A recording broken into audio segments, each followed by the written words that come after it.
I think this is an appropriate time to talk about solutions. I think we've been talking about some solutions already, and we're going to talk with some experts on solutions, or at least people who have some opinions. Yeah, careful. Still in training. We're all working on this solution. Still in training, right? You're 40 years. Yes. Is this on? So let me just introduce the panel. Oh, okay.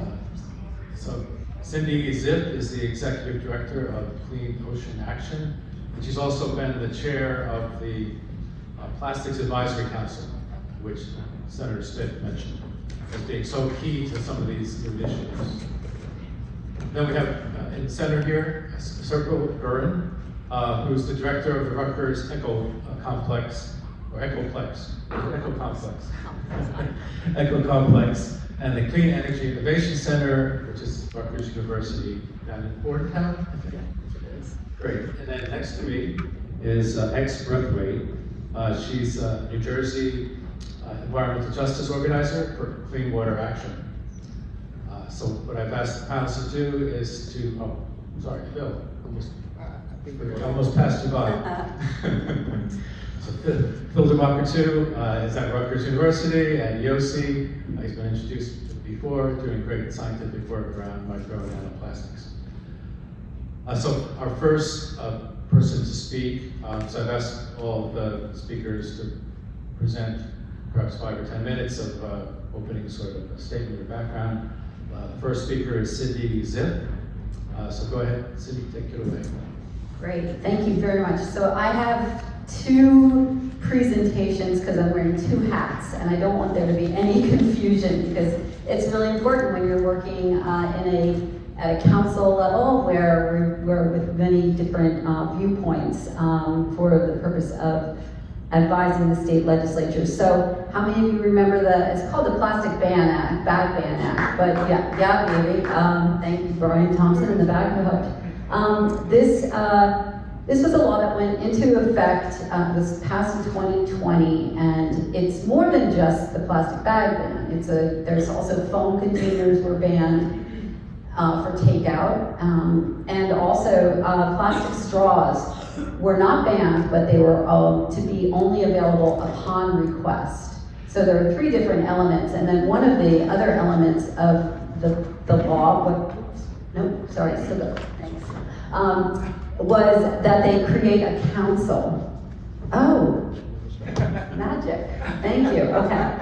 That they create a council, but I think, most of us have seen, or experienced these, right? We shouldn't be seeing any takeout containers that are foam anymore in our city. We shouldn't see any plastic bags. And straws are those items upon request. And I think every one of us has experienced the fact that, we get the straws without the request. That part of the law is not working. So I think there's an element here that you can see what works and what doesn't because of the way in which it's implemented. So one of the other elements of the it's called the Get Past Plastic Law now. It used to be the Single-Use Plastic Reduction Act, which is a little long. Get Past Plastic is much easier. And this is the council. It it's within the Department of Environmental Protection. So, we have Janine McGregor, who is with the Division of Solid Waste Management. And you can see there are elements from the state. There are 4 representatives from the environmental community, including Melissa Miles, who I think was here earlier today, perhaps. Also 4 members representing stores and food service businesses, because they are also very impacted by plastic single-use items. And then there's polystyrene foam industry, the recycling industry, and the local government community. So there's a variety of these folks that all work together to identify solutions for plastics. The mandates for the council was in its first year to identify, to do a review and submit a report on the success of the Get Past Plastic Law and make recommendations for improvements. So was it working? Were people in compliance? Now you may remember when it went into effect, we immediately had the pandemic, which put a real wrinkle in the whole idea because many people started having home delivery of food. And so many of the single-use plastics were now banned. So many people got the reusable bags. So that was a bit of a hiccup in the beginning, but it has worked through. And there are many places for you to bring those reusable plastic bags to food kitchens and many other places, and we can talk about that later. But so that was the first year report, and then year 2 we were supposed to do a much more in-depth report, which was to evaluate the health effects of plastic, plastic alternatives, and evaluate ways to reduce the use of plastics, reduce the use of plastic, the amount of plastics entering the environment, and increase the rate of recycling.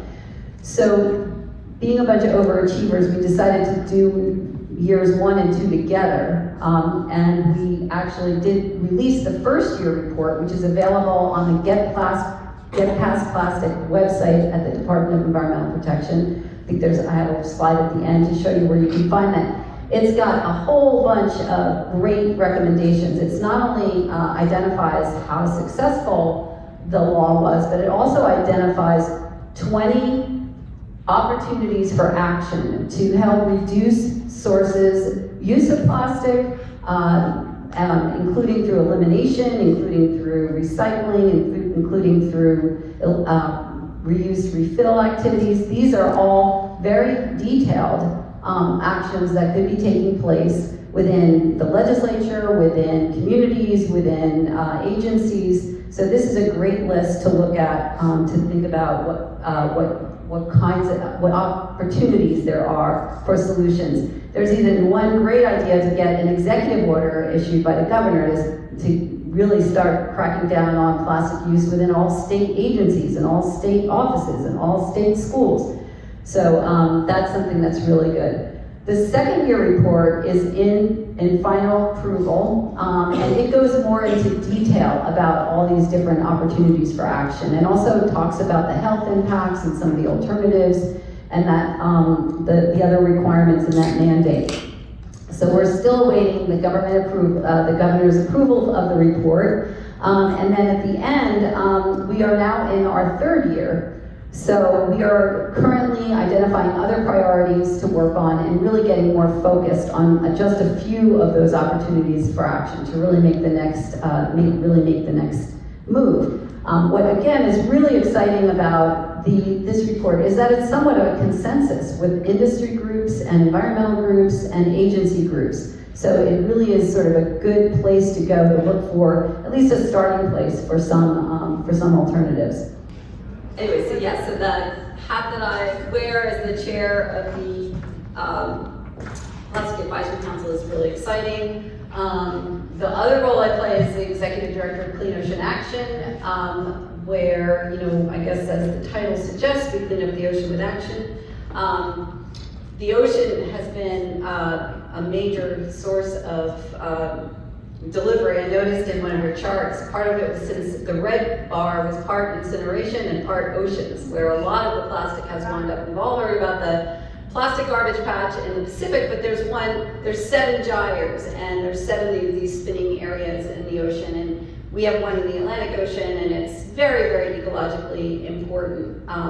So that's something that we all need to do, because the ocean is something that is important to all of us. I call it our Shiro, the Shiro girl. She's one of the most amazing superpowers on the planet, as she encompasses most of the planet.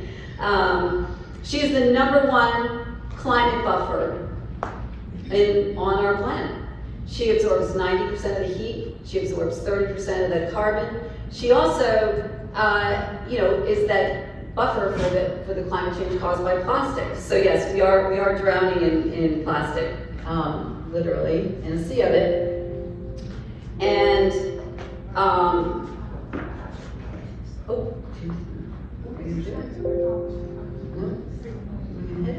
there we go. Okay, so there's our little blue marble. It is the most amazing thing.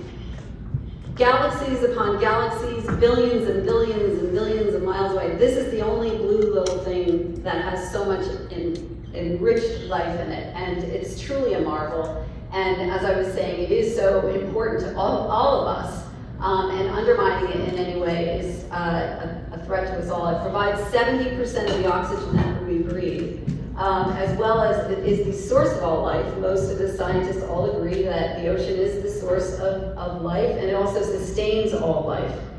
But what it can't do is, it's not a solution to plastic pollution. Can't deal with that. So this is the Great Garbage Patch. This is an undersea photo. But there are many other solutions that we can focus on. I want to say one of the key things is getting people excited. And one of the things that we do at the shore, and many folks come from all over the state, is the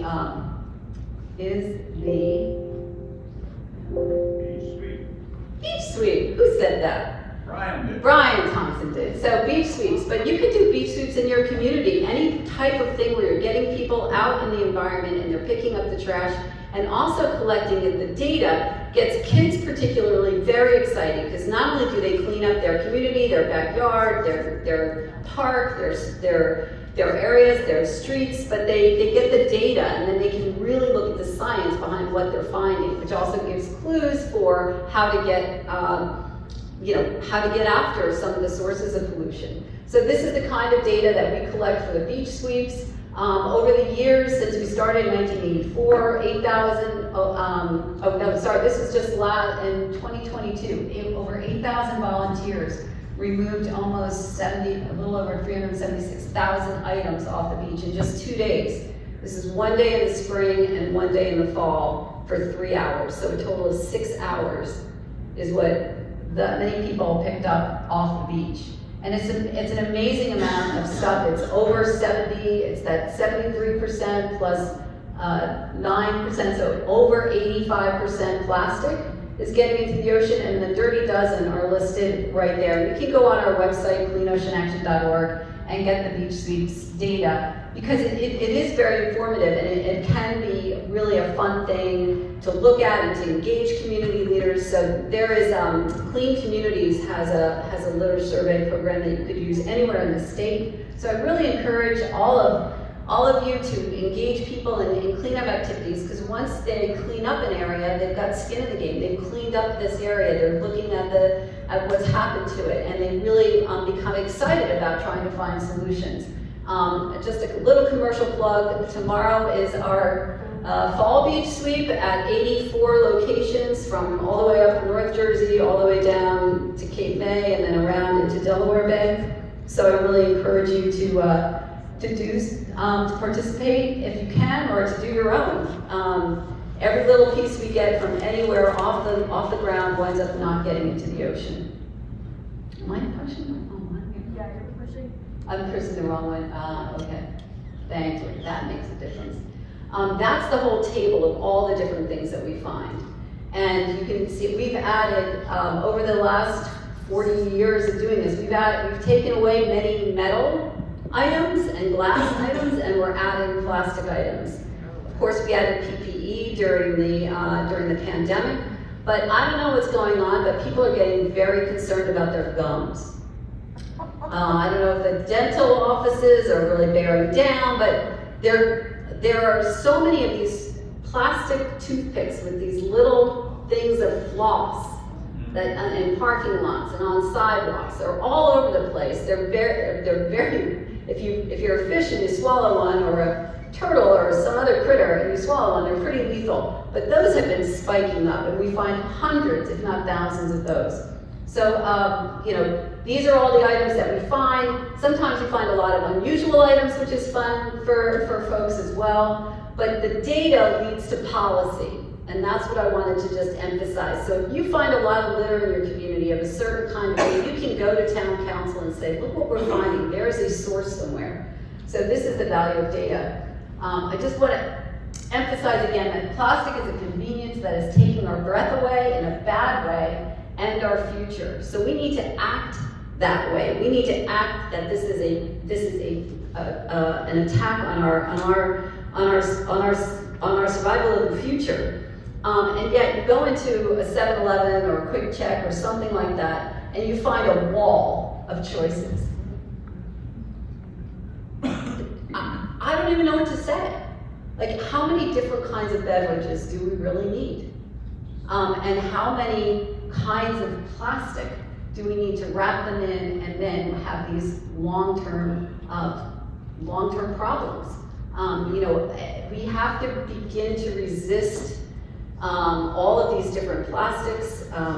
As I think our previous speakers also talked about, we have to have the willpower to start really saying no to some of this stuff. It becomes an addiction, it really does. Our tendency to want to have such convenience. You use it, you throw it away. You use it, you throw it away. But there's really, as we all know, no way. So this is, and I'll share this with everyone because we're running out of time and I don't want to go through all of these, but I think that there is some really low-hanging fruit for us.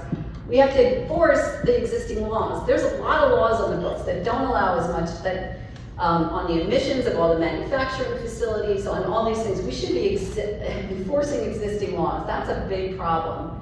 We also need the technology to eliminate the release of this stuff. Why do we have so much release of microplastics from our dryers, from our washing machines? As Senator Smith said, we're working on that, but we're putting so much stuff into the environment. It's very hard once it's out in the environment to get it out, to get it back in again.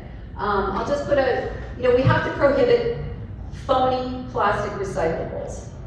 The black plastic that's on the bottom of all these trays is not recyclable. We shouldn't allow it. We should not be allowing things that are not recyclable. Anyway, there's a whole bunch of other things that we can do together, but the key is, as X was saying and many others, it's building community and bringing people together to find those solutions and to work. We can do it. We can do it. We banned plastic bags.